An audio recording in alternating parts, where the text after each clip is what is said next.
Hi, I'm Todd Tashima. I'm the legal fellow for the Department of Land and Natural Resources, Division of Boating and Ocean Recreation.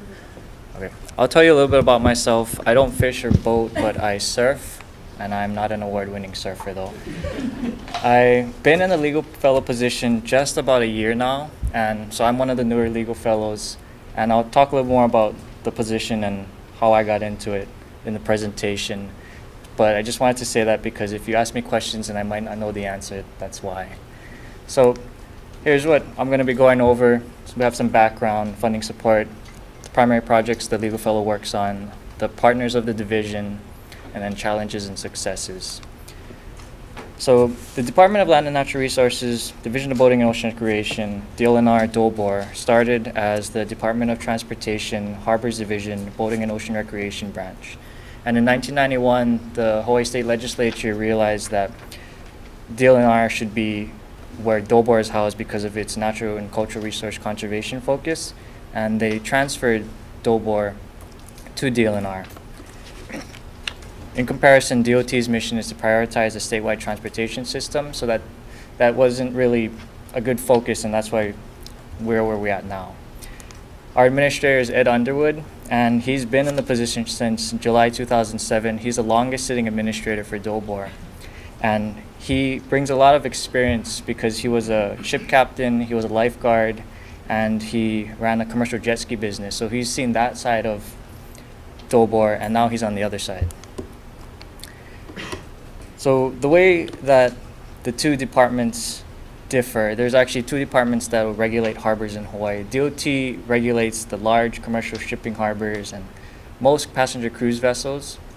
DLNR, DOBOR will regulate recreational vessels and non-shipping commercial operators. So that's like your dive tours, your parasail operators, your commercial surfing instructors. And we have a couple passenger cruise ports. I think there's one in Lanai at Manele, and there's one in Kona.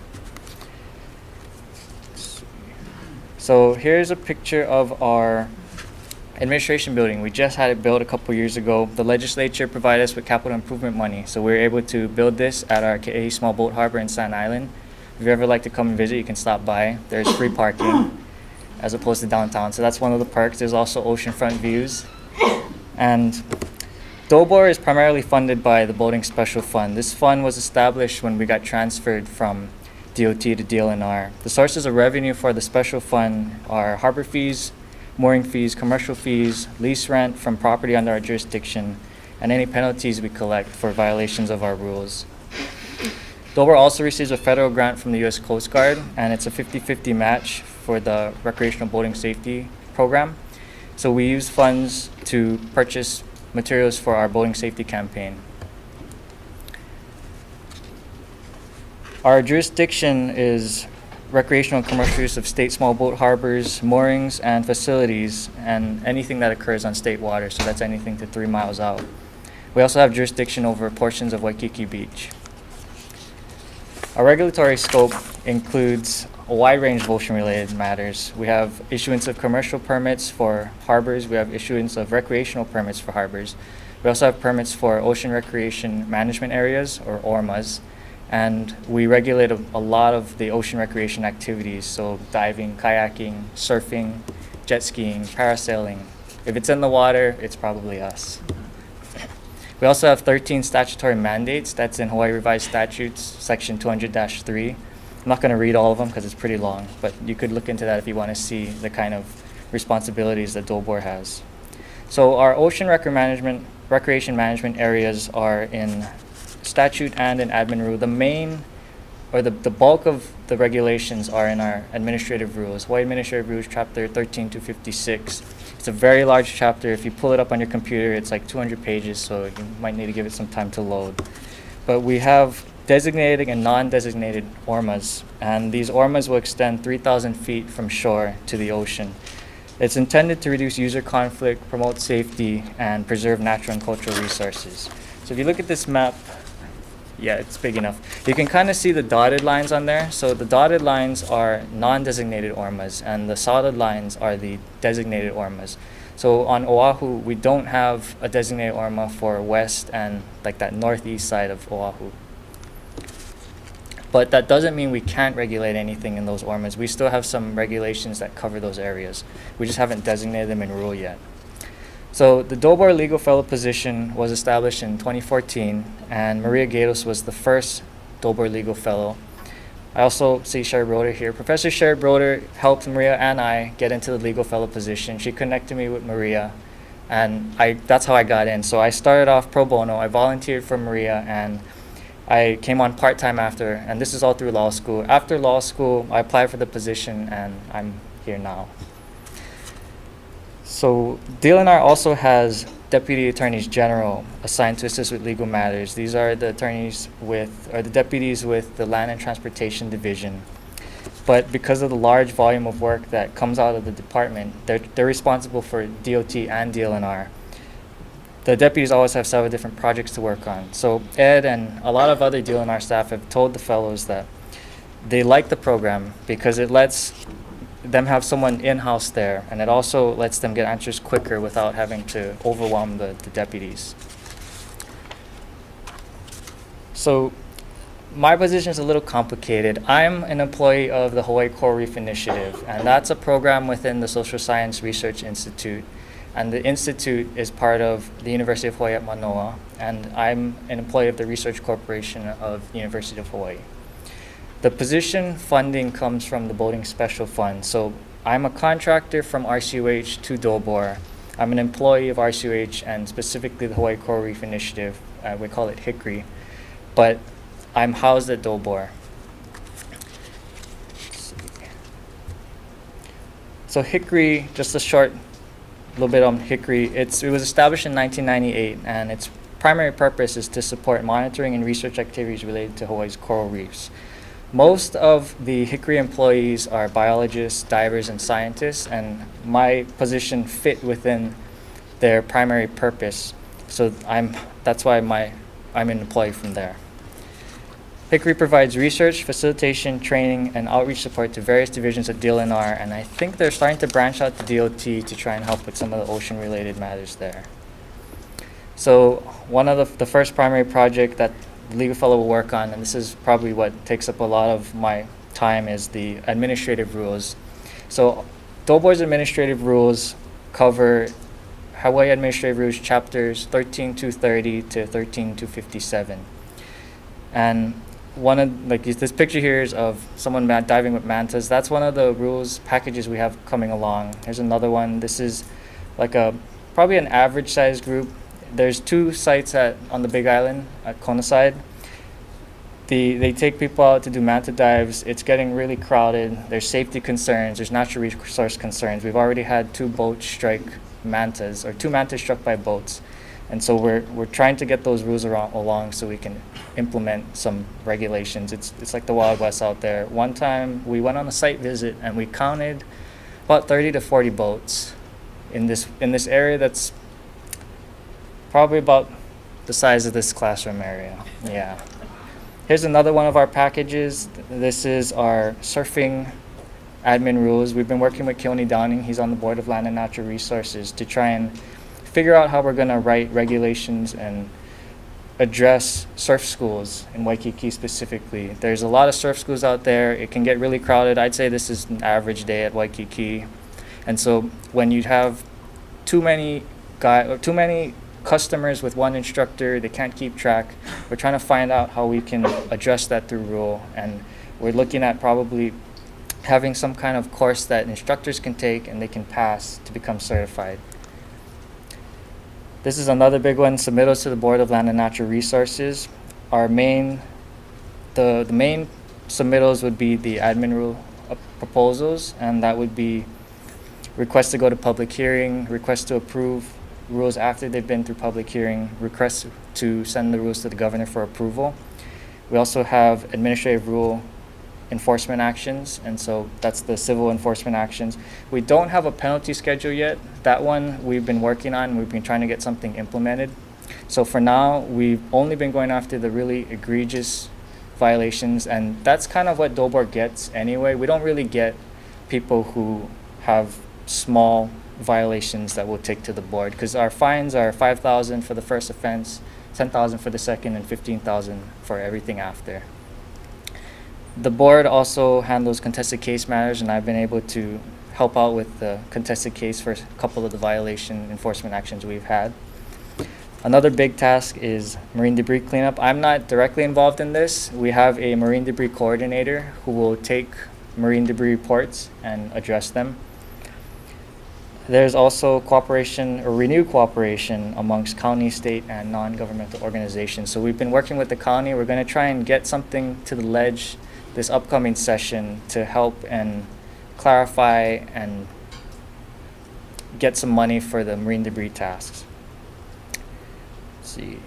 Yeah, there's ambiguous statutes out there right now. It doesn't really make clear whose responsibility is marine debris. So that's another thing we're going to try and address with the county.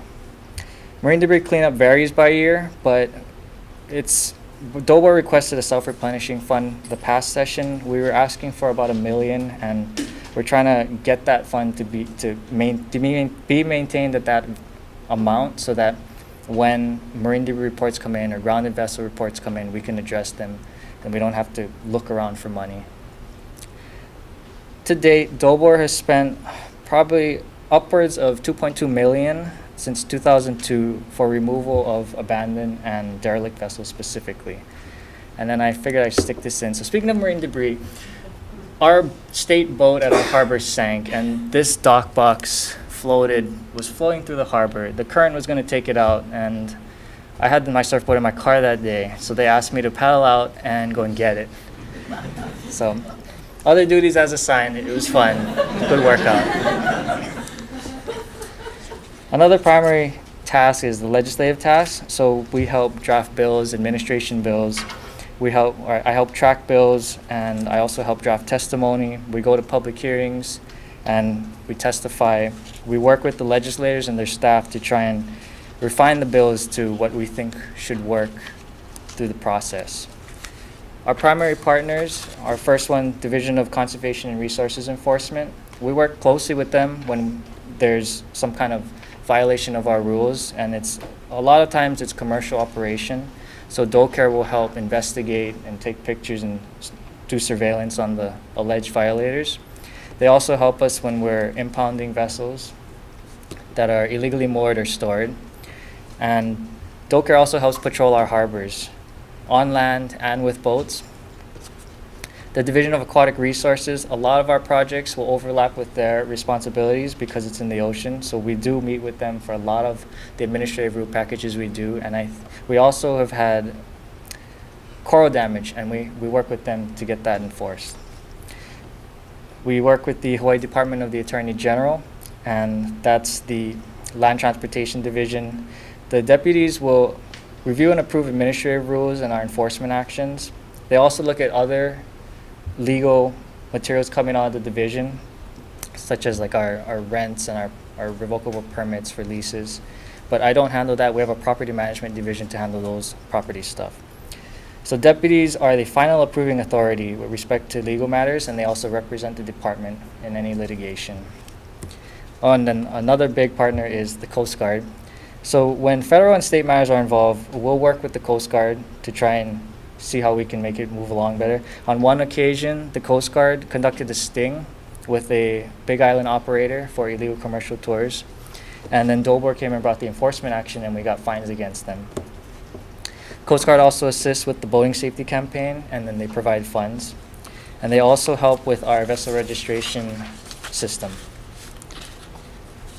So the challenge is we have outdated statutes and administrative rules. A lot of our administrative rules have not been amended since the division was transferred to DLNR. So back then it was back then what was current then is different from what's current now. So there are new inventions in ocean recreation equipment that aren't specifically covered by our admin rules. There's one, this is drone surfing apparently, and you have a drone that pulls you so you don't really need wind at all. We found out about this at a meeting on windsurfing, and someone they raised their hand and said, "Oh, what are you guys gonna do about drone surfing?" Like, we've never heard of it. So that's new.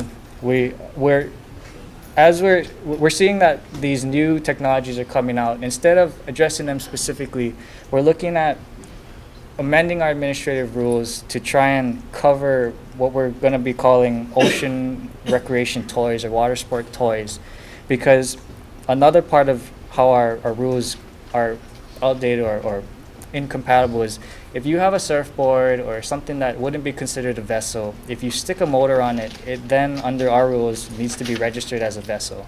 So you have a kayak and you stick a electric motor on it, you'd have to come and register with us. You have a surfboard, a jet surfboard, you have to come and get it registered with us. We don't want to put people through that trouble, so we're looking at having water sport toys so we can let them play with their toys. The jet surfboards are actually pretty cool. They go like 40 miles an hour. It really is like a jet ski that you just are strapped onto. Oh, and then we also have foil boarding. That's a big one that has popped up on the North Shore. I've out on South Shore, when I went surfing, I'm starting to see people bring foils out South Shore. It's kind of surprising though, because South Shore isn't as deep as North Shore, so I'm wondering if they scrape on the reef.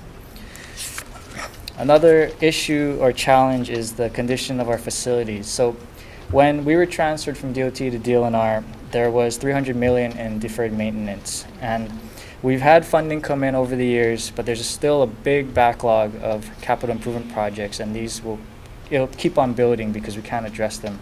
So we can't meet our statutory mandates because we have to focus a lot of our efforts on harbor management. And what Ed is wanting to do is to look into third-party management where a private company can come in and handle the management aspect of our harbors without having the regulatory aspects. We keep the regulatory aspects, but that would let our harbor agents go out and monitor ocean recreation tasks as well as the harbor tasks. So here's Alawai, and then here's some of our mooring projects. I don't think this is our people.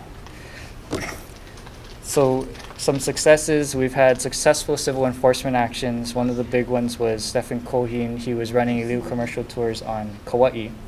We initially asked for $5,000 fines for 3 violations, so $15,000 total, and we actually got that. We got a settlement with him, $15,000 fine, and he admitted to committing the violations.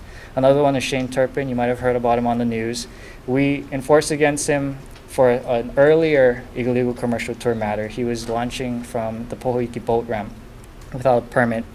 We asked for $5,000 fines for 7 violations, and we settled with him for $15,000, and he admitted to the violations. So here's a picture of the DOCARE record with Stephen Coheen's boat, and this is Shane Turpin's boat. Oh, yeah, he's pretty close to the lava there. So here's another one. We just removed some illegally stored vessels from Lanikai Beach. This made the news when we first posted notices that we had the intent to impound the vessels. And this is the day when we went down and impounded the vessels. We worked with DOCARE and we hired a private contractor. So here's the boats getting ready to be taken, and then here's the contractor towing them all out. He's taking them to the boat ramp so that we could bring them to our impound lot down in Sand Island. And here's another one. We got a vessel titling statute enacted this past session. This was House Bill 2596 in the 2018 session.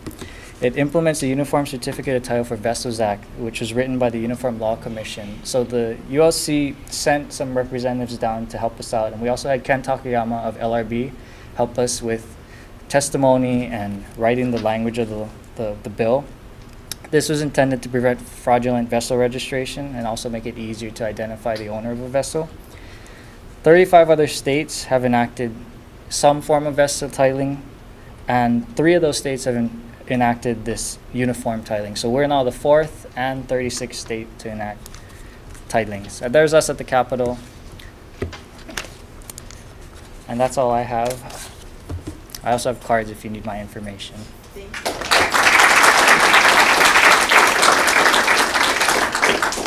So, a couple things I want to, again, comment quickly before, isn't Todd? It was awesome, right? So, Maria, who had the first fellowship, one of the reasons, well, Ed Underwood, who was the administrator, I remember coming out of a meeting one time with Suzanne Case, and I just happened to be there, and he's like, I want a law fellow. So, but it was really important when Maria had grown up boating in the South Pacific. And so, again, that kind of match between background and expertise grew his confidence to take her on initially, and then it's just expanded from there. The other thing is I want to say DOBOR does have the best swag. Can you tell in that beautiful shirt? They have incredible swag. But it's been amazing to work with DOBOR and how it complements DAR and DoCare and all of that. So, questions for Todd before we break into the next panel, Dan? When I was at DAR, I know a couple of times in the legislature, we tried to get a bill through cooperatively with DOBOR to require vessel insurance, so that when there was a grounding, that there would be some way to recoup loss or, whatever it took, to get the reef back in order, and to respond to our costs, because frequently the vessel owner would say, I don't have any insurance, throw up their hands, the cost of removal fell to the department. Has that ever been instituted, or are we still waiting for that? So I forgot to talk about that. This past session, we got a bill introduced. It wasn't an administration bill because it was a little late, but we got a bill introduced to require mandatory vessel insurance for all vessels in the state. Currently, vessels that are moored in our harbors, so vessels that have a permit to moor in our harbors, insurance is required for those vessels, but trailer vessels, vessels stored on people's property or private property, those don't have insurance. We had the bill introduced, and I think it kind of got overshadowed by other bills, so it didn't really get attention and died. But we're going to try and reintroduce that bill as an admin bill this upcoming session. So we're still trying. Yeah. I think there's support for it, and it seems like we can get it through as long as we push for a hearing on it and push it through the process. Yeah, I want to follow up on that Lanakai situation. Some of those vessels were half on private property, meaning they were in the vegetation, and half on state beaches. How did you handle that? We had to work with the Attorney General's office. So they sent a deputy out with us to look at all the vessels, and they told us specifically which ones we could and couldn't take. So some of the vessels were more on the vegetation. Our attorneys told us we couldn't take those, but if they were clearly or a majority on the sand, then they told us we could take those. So it was 50-50, is that where you drew the line, or how did that? That, I don't know how our attorney or our AGs determined it, but when we went to the beach, we were told specifically which vessels we could take. There were vessels that we had posted notices on and we were intending to take, but our attorneys told us not to. Sorry to keep pursuing this, so the private landowner, if it's half on Oh, the state okay. beach, could the private landowner tow it away, or how's that going to work? We had told the landowners that we don't want to take their boats. If they can just push it up and so it's on the vegetation, we weren't going to take it. What if it's not their vessel? If it's not their vessel, then that came down to the attorney again, the AG. Whether or not we could take it was their decision. So it wasn't our determination, it was the AG's determination. Yeah, Thanks. sorry. That's as clear as it can get. I wonder if we cut the vessels in half. We had said we were going to pro-rata impound, but that wouldn't have been really popular. James Nardi with 2L, also a Coast Guard officer. So it sounds like you've had more success with civil penalties than we do in the Coast Guard, because it's a lot more complicated for us to get civil penalties through, so that's great. But we can also go after those master's licenses. Did you have anything to do with helping the Coast Guard in that part of the enforcement? As far as the licenses? Yeah, so we issue those licenses so we can take them. But if you did the civil penalty part, then a lot of the data collection or your case there would have we would have needed it to help with the license revocation. Oh, that's something we could look into. I don't think we've helped with taking licenses. Normally, we go after everything that's on the state side. So we try to take their permits or we try to impound their vessel. But as far as the licenses, if that's something we could talk about with the Coast Guard, then I think Ed would be open to that. Yeah, sure, just some coordination with the evidence. Yeah. Thanks.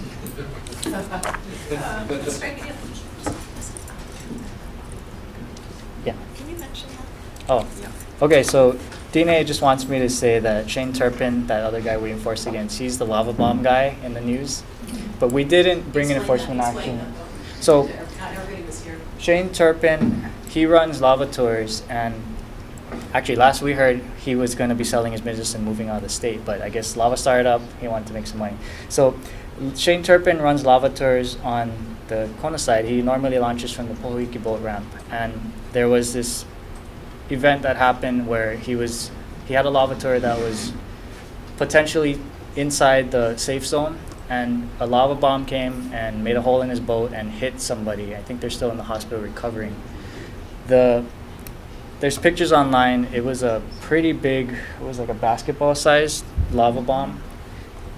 So we didn't bring an enforcement action for him against that. The Coast Guard is investigating that now. We had brought an enforcement action against him for, it was actually another lava tour. He was launching from the boat ramp without the commercial permit. So I just wanted to add that because we all know there are, I'll just say it, really bad apples. Repeat behavior, pushing the boundaries, going over the boundaries, and with a lot of regret for the person who got injured. I think Madame Pele is a wonderful enforcement officer. So, you know, it's just, most of you are from island communities or in small communities, and this is one of the things I think this makes this symposium so unique, is we're all part of this community. We all live together and it goes around, right? So it's just an interesting example of how enforcement interacts with real life and Madame Pele. And with that, we're going to, do you want to add Talk a little something? more about And then we'll that. stretch and start from So there. Yep. that was our issue with Shane Turpin too, and Ed has been trying to find out how we can address this. So Shane Turpin, once we had notified him that we were bringing enforcement action against him, he just kept operating. We couldn't impound his boat. We couldn't revoke anything from him because he didn't have a permit to begin with.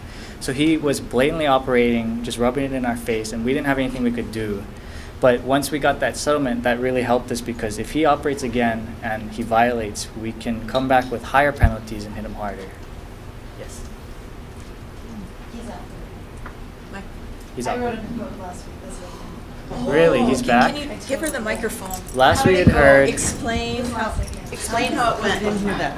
Well, I mean, I don't know. I wondered how it went back. So 'Cause explain, we kind looked it up and I was like, of, this talking is to the so microphone cool. to explain your experience. Oh, so his boat is in a hot spot, and Oh, it's his new boat. yeah, Yeah. it's How was it? I don't know. That's all it is. Because last we had fun. heard, It's true. last we had heard It's really the fun. police confiscated his boat.